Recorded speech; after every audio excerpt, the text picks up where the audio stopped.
এটা একটা লাশঘর, নরসিংদী সদর হাসপাতালের লাশঘর। এটার মধ্যে 15 বছর বয়সের আমিনা নামে একটা মেয়ে ধর্ষণের শিকার হয়ে, নির্মম নির্যাতনের শিকার হয়ে শুয়ে আছে। এই মেয়েটাকে গত 15 দিন আগে 4 থেকে 5 জন নরপিশাচ পালাক্রমে ধর্ষণ করে। পরবর্তীতে মেয়েটা বিচার নিয়ে এলাকার মানুষের কাছে যায়, স্থানীয় মেম্বারের কাছে যায়, তার পরিবার যায়। যারা ধর্ষণ করেছিল তারা প্রভাবশালী, তারা মোটা অঙ্কের টাকা দিয়ে মুখ বন্ধ করে দেয়, মেয়েটার পরিবারকে প্রেশার ক্রিয়েট করে। এর পরবর্তীতে গতকাল রাতে সেই নরপিশাচগুলি পুনরায় মেয়েটাকে তার বাসায় গিয়ে তার বাবার হাত থেকে জোর করে টেনে হিচড়ে নিয়ে গিয়ে আবার সেই পালাক্রমে ধর্ষণ করে 15 বছরের আমেনা আমার বোনটাকে ধর্ষণ করে, নির্মম ভাবে হত্যা করে। এই আমেনা কিন্তু এই নরসিংদী ডুমখানায় লাশঘরটার মধ্যে শুয়ে আছে। কি দোষ ছিল মেয়েটার? কি দোষ ছিল? যখন 15 দিন আগে তাকে ধর্ষণ করা হয়েছিল, তখন যদি স্থানীয় প্রশাসন থেকে শুরু করে যারা গ্রামের মেম্বার আছে, যারা টাকার কাছে বিক্রি হয়, মেয়েটা নিরাপত্তার কথা ভেবে তার যে ব্যবস্থা নিত, আজকে আমেনা এই ডোম ঘরের মধ্যে শুয়ে থাকতো না। এই নরপিশাচগুলি মেয়েটাকে অনেক কষ্ট ভাবে মেরেছে, অনেক কষ্ট দিয়ে মেরেছে। আমি আপনাদেরকে দেখাই এই ডোমঘরটা।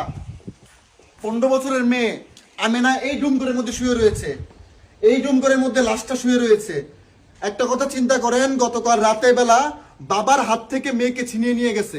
বাবার হাত থেকে মেয়েকে ছিনিয়ে নিয়ে গিয়ে তারা, কত দাম্ভিকতা এই অমানুষগুলির, বাবার হাত থেকে ছিনিয়ে নিয়ে গিয়ে মেয়েটাকে পালাক্রমে ধর্ষণ করছে। পালাক্রমে। প্রশাসনের যারা আছেন, আমার জানা মতে আপনাদের কিন্তু সোর্স থাকে, গোয়েন্দা বাহিনী থাকে। 15 দিন আগে মাদকদিতে একটা মেয়ে ধর্ষণ হইলো, আপনাদের সোর্স কি করতেছিল? আপনাদের যে বিশেষ টিম থাকে ওরা কি করতেছিল? বিট পুলিশিং কি করতেছিল? তথ্য কি আপনার পান নাই? এই মেয়েটাতে মারা গেছে। সবচেয়ে বড় বিষয় এই জায়গার মধ্যে, মেয়েটার বাবা দরিদ্র, গরিব। বিশ্বাস করেন, মেয়েটার হয়তো পক্ষে মামলা হবে, আসামিরা 2 দিন পরে বুক উঁচু করে ঘুরবে, কারণ তাদের কাছে টাকা আছে। আর এই মেয়েটার বাবা দরিদ্র, এটার বিচার হবে না। এই ঘটনায় 4 থেকে 5 জন যারা মেয়েটাকে কতটা নির্মমভাবে ধর্ষণ করেছে, তাদের কাউকে গ্রেপ্তার করা হয়েছে কিনা সেটাও এখন আমি জানি না, সেটাও এখন আমার জানা নাই। গ্রেপ্তারের পর তারা কি জেল কাটবে কিনা সেটাও আমি জানি না। টাকা আছে। আমেনার মতো শত শত মেয়ে এই নরপিশাচদের কারণে বাংলাদেশের বিভিন্ন জায়গায় ধর্ষিত হচ্ছে, মার্ডার হচ্ছে। আর এই বাংলাদেশের মধ্যে বিচার নামক শব্দটা কতটুকু হচ্ছে গরিব মানুষের ক্ষেত্রে সেটা আমি জানতে চাই।